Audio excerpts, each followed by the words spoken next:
Aimes-tu jouer?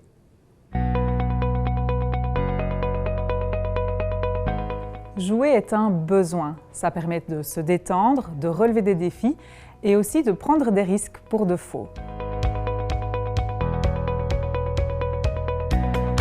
Tu ne sais peut-être pas, mais jouer, c'est aussi un droit. C'est inscrit dans la Convention aux droits de l'enfant. Tu le verras dans ce dossier, il existe différentes catégories de jeux. Tu vas peut-être découvrir que tu es super bon ou que tu préfères une catégorie de jeu par rapport à une autre. S'il existe différentes catégories de jeux, il existe aussi différentes catégories de joueurs. Toi, par exemple, quand tu perds un jeu, tu es plutôt super fair-play ou super en colère? On s'est penché sur les jeux de société et sur les jeux vidéo et on s'est demandé comment faire pour bien choisir un jeu. On va te donner quelques conseils à ce sujet. Aussi, on a découvert que les créateurs de jeux vidéo travaillent sur le lien d'attachement qui existe entre le joueur et le personnage du jeu. Jouer peut donc nous toucher, nous faire vivre des émotions.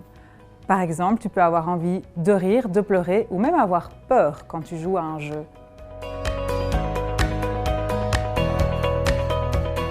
Alors oui, le jeu nous touche, mais aussi il nous transforme et on peut même dire qu'il nous aide à apprendre. Tu l'as peut-être déjà remarqué, mais quand tu as terminé un jeu, même si tu as perdu, tu vas avoir envie de recommencer. En fait, ça te donne de l'énergie et l'envie de t'améliorer. Donc, tu vas mieux analyser la situation, essayer d'apprendre de tes échecs et essayer de progresser.